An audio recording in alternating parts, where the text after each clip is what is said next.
friends, and welcome to day 3 of the Drenched in Wonder Cannabis Conversations series. Off to a great start, and I'm just so excited to be having this conversation with you folks. And I'm really appreciative of anyone who's watching or listening.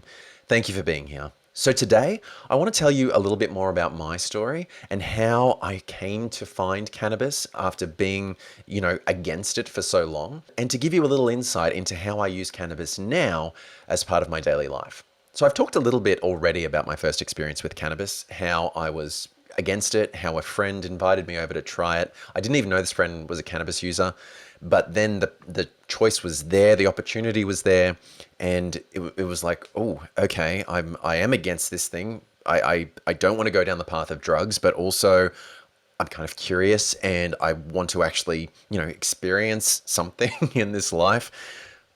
And I knew enough about it. I knew enough that a lot of people that I very much respected and admired in this world seemed to have a really good relationship with cannabis.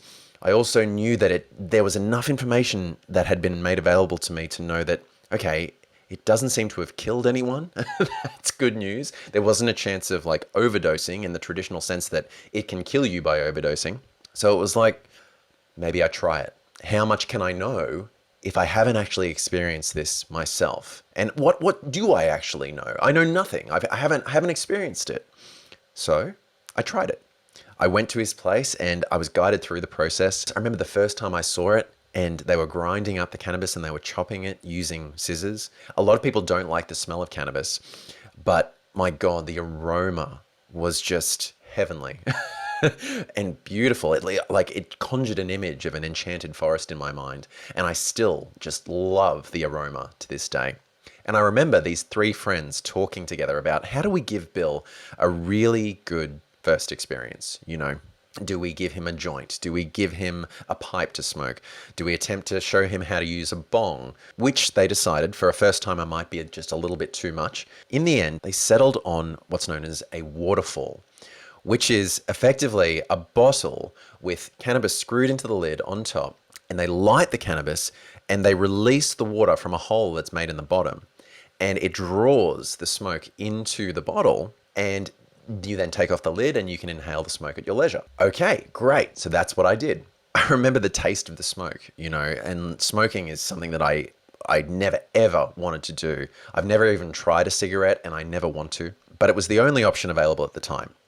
And I remember not particularly liking the taste of the smoke, but I did it and I actually didn't cough. A lot of first timers will cough and somehow I didn't. I was very proud of myself with that.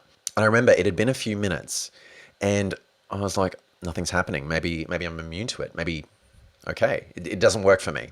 And then I felt it for the first time. And it was like this lifting of sorts. And I talk about it in detail in the book.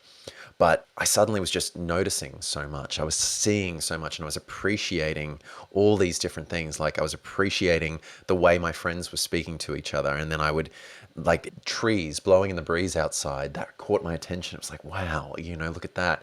And it was just this incredible kind of sensory experience. I really just felt the clothes on me and the air on my skin and, the sounds and all the senses. And it was just all just kind of enhancing in this really, really beautiful way. And I remember my attention was caught by this beautiful sunset that was happening outside. And so I went outside on my own and I just looked up at the sunset. And I didn't have a camera at the time and I forever wished that I did so I could have taken a photo of it. It was this beautiful stormy afternoon with this glorious sunset. It was this just transformative moment and this feeling of well-being and calm and just wonder as I looked up at the sunset, and everything had changed at that point. Now, of course, what followed is a detailed story. And once again, I write about it in the book. Check it out, drenchedinwonder.com. And then I learned about how cannabis works for me. I started charting the effects in an Excel spreadsheet. At what point in this high am I most functional? At what point am I most creative? And I kind of worked it all out. Another thing that I learned is that I'm a lightweight. I actually don't need much at all to have a really good experience. And in more recent times, I've realized the idea of going on a full-blown high is not that appealing to me. What I do now is more of a microdose, not to achieve a high, but more to achieve just a gentle lift Like, what I found for me personally, and it's worth mentioning that cannabis affects everyone slightly differently, but I found a few things. First of all, it helps me connect the dots just a little bit easier. Like, this thought over here, seemingly unrelated to that, finds its way, and suddenly it's like, oh wow, I hadn't thought of it that way before. You know, this is why people say inspiration and creativity and insight it happens easier with the help of cannabis. That's certainly been my experience.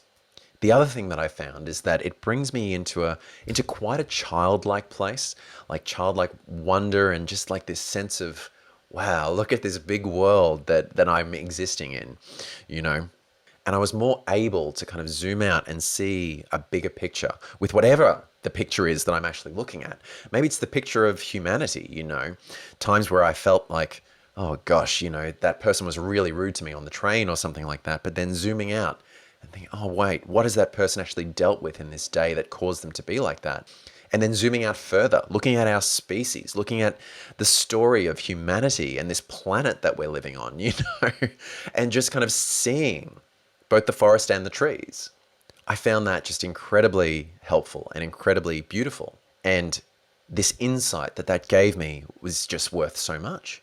There is, of course, another side to it, and it's not necessarily all glorious wonder. It's not necessarily all let's revel in the joy of humanity and this universe that we've had the privilege of being born into. There is, if one is not careful and respectful, a very challenging, potentially dark side to cannabis use. And I'm going to talk about that too.